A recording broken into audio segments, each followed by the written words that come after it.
Normalmente, cuando se habla de la fortaleza económica de un país, de su verdadero músculo comercial en el mundo, la mente se va a imágenes muy concretas, ¿verdad? Claro, se piensa en industrias pesadas, cosas que se pueden tocar. Exacto. Se visualizan enormes buques de carga en puertos industriales, inmensas grúas moviendo miles de contenedores. Ujú. Toneladas de mercancía cruzando océanos. Eso es. Se piensa en exportar toneladas de plátano, cajas y cajas de camarón empacadas en hielo o interminables oleoductos bombeando petróleo. O sea, el producto físico saliendo por la aduana y el dinero entrando a las cuentas nacionales. Una ecuación muy fácil de entender. Tal cual. Pero, en esta inmersión profunda tenemos sobre la mesa un enigma económico que, bueno, desafía toda esa lógica tradicional. Y es un rompecabezas fascinante. Totalmente. Para entenderlo vamos a cruzar una montaña de datos, registros de cuentas nacionales, estudios sobre el flujo internacional de capitales y reportes sobre el terreno de proyectos en Ecuador. Todo para ver qué pasa realmente tras bambalinas. Porque hay un sector que rompe absolutamente todas las reglas de la exportación clásica. Y la gran pregunta es esta: ¿cómo es posible que el acto de pagar por una habitación de hotel con vistas a los Andes o pedir un plato de comida se registre en los libros económicos casi igual que la exportación de miles de toneladas de mercancía? Y lo más curioso es que, en este caso, absolutamente nada físico cruza la frontera hacia afuera. Exacto. Existe el gran mito de que esta industria es simplemente gente yéndose de vacaciones para desconectar, cuando en realidad estamos ante una compleja maquinaria económica mundial que opera casi en la sombra. Es un cambio de paradigma brutal, desde luego. Vale, vamos a desglosar esto. Porque el concepto de exportación invisible me parece brillante, pero tela de difícil de asimilar al principio. A ver, es normal. Para entender este sector, más allá de las fotos bonitas o el simple descanso, hay que mirarlo desde la dimensión espacial.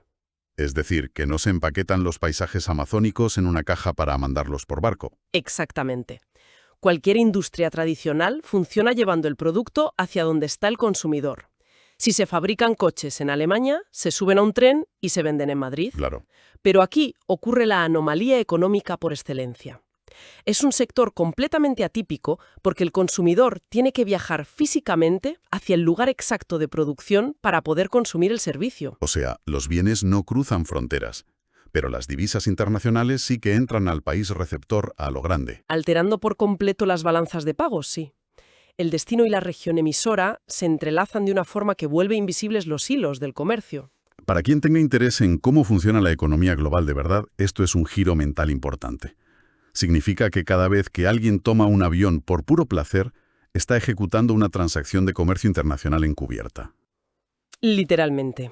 Y Ecuador es un laboratorio fenomenal para analizar esto, Sí, hoy vamos a usar a Ecuador como el microcosmos perfecto. porque tiene una diversidad geográfica y económica tan comprimida que permite ver todos los engranajes de la máquina a la vez.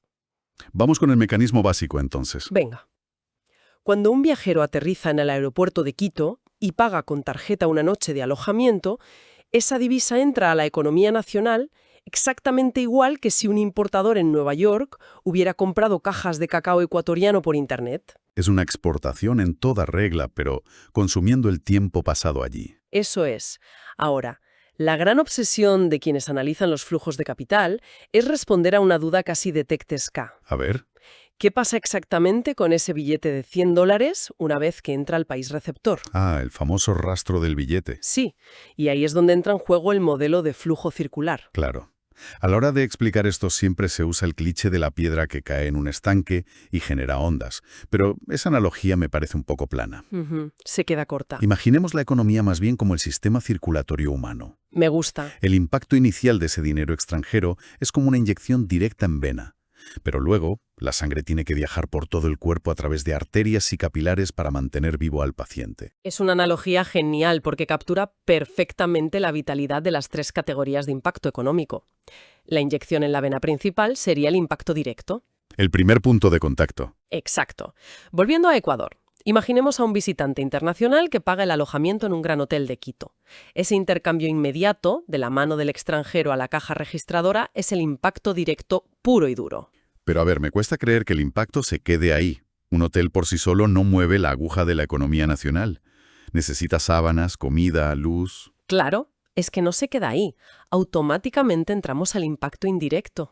Las arterias secundarias. Eso es. Las empresas turísticas no funcionan en el vacío, son solo el escaparate. Detrás hay una gigantesca cadena de valor de empresa a empresa. El hotel no cultiva los tomates del desayuno, ni fabrica sus propios muebles. Tiene que comprar todo eso a otros sectores que nadie clasificaría como turísticos. Agricultura local, construcción, manufactura. Fíjate en un pequeño ecolodge escondido en la Amazonía ecuatoriana. Ujú. Necesita alimentar a sus huéspedes.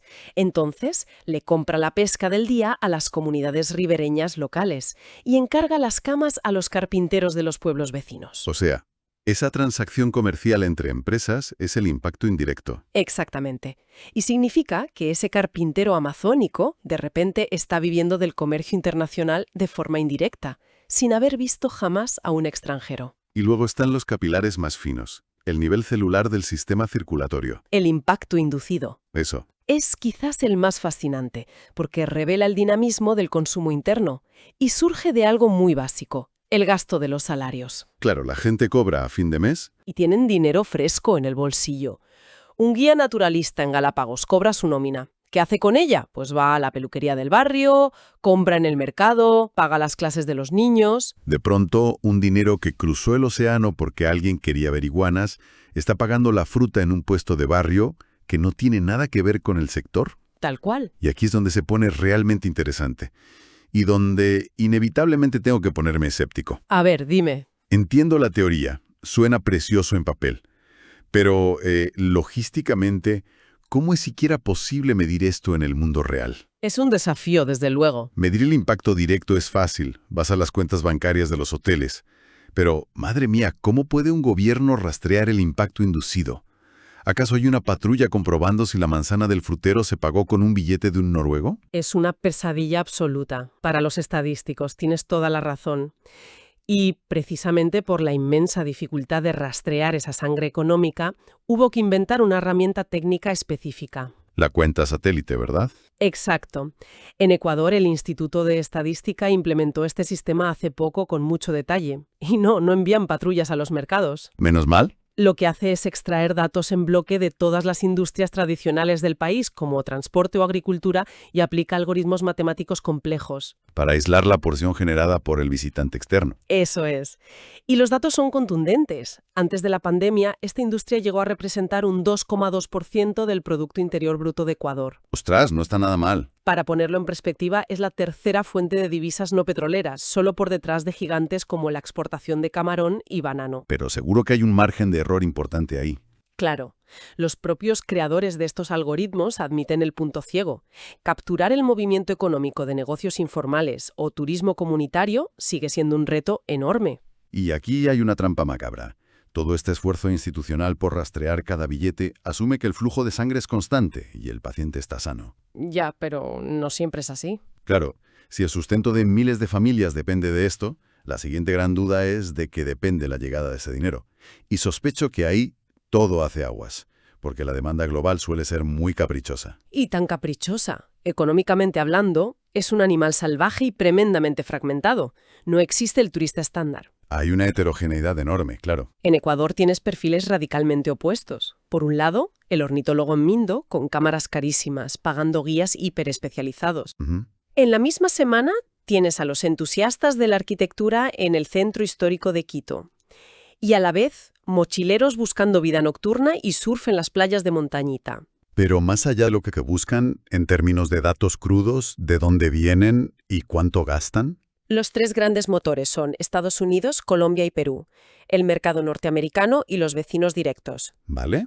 Estadísticamente, hablamos de personas entre 35 y 44 años que se quedan unos 10 días y gastan unos $55 diarios, de media, sin contar los vuelos. Pero claro, necesitan infraestructura. Fundamental, desde hoteles boutique impresionantes hasta cemento puro y duro.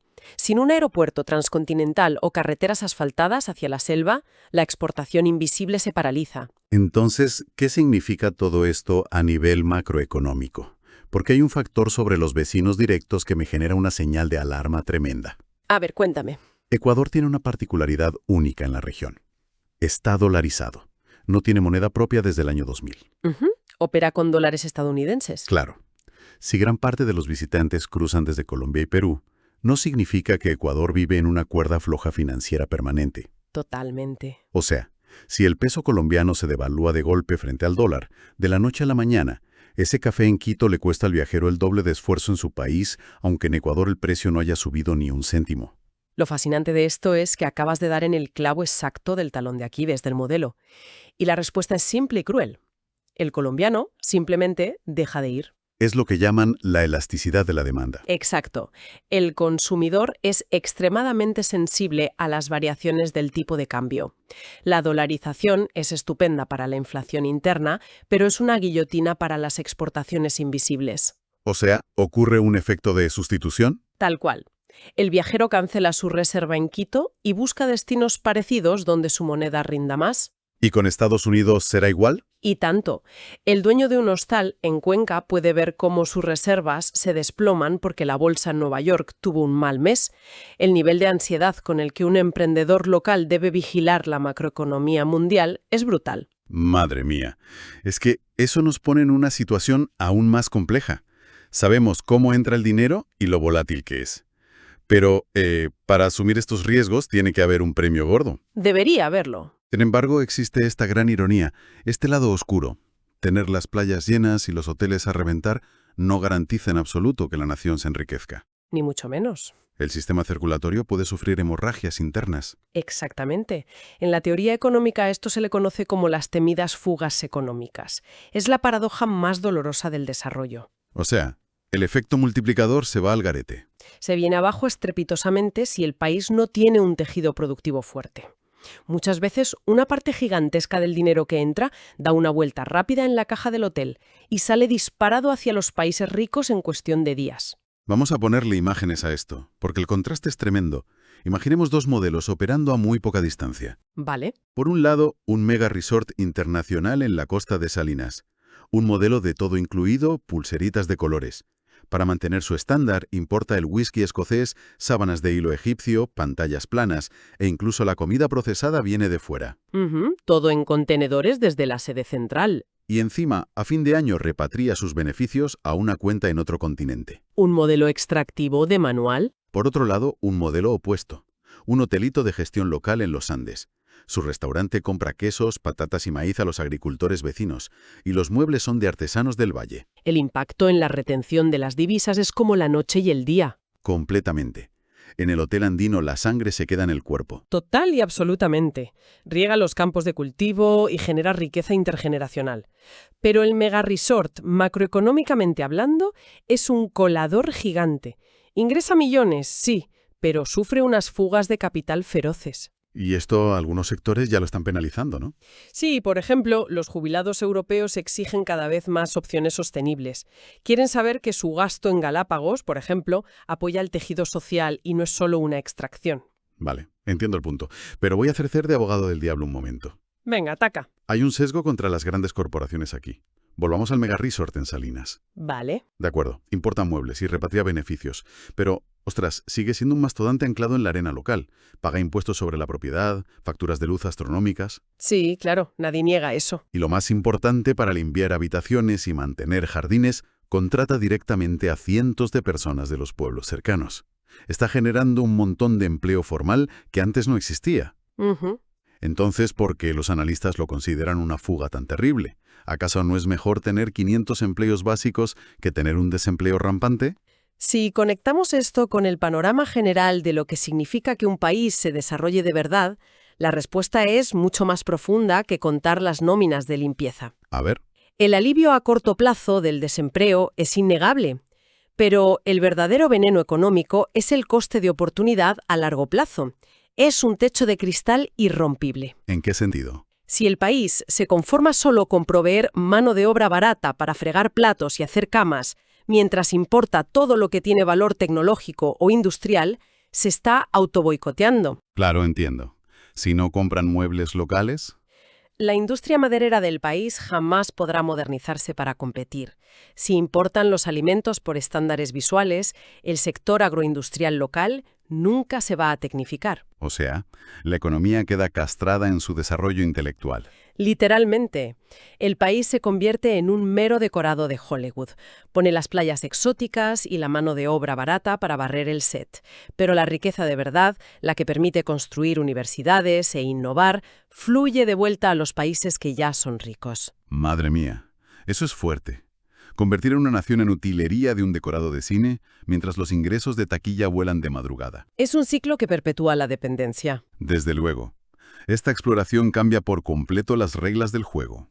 Empezamos preguntándonos por el misterio de exportar algo que nunca sale del país. Y hemos desmontado esa falsa imagen de que todo son fotos bonitas y descanso. Exacto. Hemos visto una maquinaria comercial intrincada que inyecta capital por ese sistema circulatorio, llegando hasta el frutero del barrio. Con toda la volatilidad que conlleva. Totalmente. Siempre a merced del dólar y las bolsas mundiales. Y hemos chocado con la realidad de que recibir riadas de visitantes es un esfuerzo vacío si la nación no tiene paredes económicas sólidas para evitar las fugas de capital. Y creo que la lección definitiva de todo este entramado reside en el inmenso impacto de las acciones individuales. En la base del sistema. Sí, cuando alguien viaja, tiene un tremendo poder económico en sus manos. El simple acto de pedir ingredientes locales o elegir conscientemente proyectos comunitarios en la Amazonía trasciende la mera decisión vacacional. Se decide en tiempo real si se activa el multiplicador local o si se es cómplice de la fuga de capitales. ¿Exacto? Es empoderador, pero impone una responsabilidad tremenda al hacer la maleta. Completamente de acuerdo. Y para cerrar el análisis técnico de hoy, esto plantea una pregunta importante, un dilema a gran escala para que cada cual lo mastique por su cuenta. A ver, te escucho. Hemos diseccionado esto como una maquinaria que puede ser ferozmente extractiva. Teniendo en cuenta que la materia prima irreemplazable de esta exportación no son minerales, sino los frágiles ecosistemas naturales y la autenticidad cultural de los pueblos, ¿podría una región, cegada por perseguir un crecimiento infinito de visitantes, llegar a exprimir y secar su propia identidad cultural y ecológica con la misma crudeza con la que una mina vacía de oro una montaña? Ostras. Y el día en que esa autenticidad genuina se agote y la cultura quede reducida a una actuación teatral vacía, llegados a ese punto sin retorno, ¿qué le quedará verdaderamente a la economía de quienes viven allí? Es una imagen que hiela la sangre. Y cero exagerada. Extraer petróleo tiene límites físicos obvios, pero exportar la esencia inmaterial de una comunidad hasta extinguirla es una amenaza silenciosa y letal. Sin duda. Ojalá que la próxima vez que se esté preparando el equipaje se logre ver ese billete de avión como lo que es. No solo un pasaporte hacia la aventura, sino casi un contrato vinculante que afecta al futuro a largo plazo del territorio que se visita. Ha sido un placer absoluto desgranar esta industria oculta. Sigamos explorando el mundo, pero a partir de ahora, siempre con una mirada mucho más crítica hacia las mecánicas invisibles que sostienen el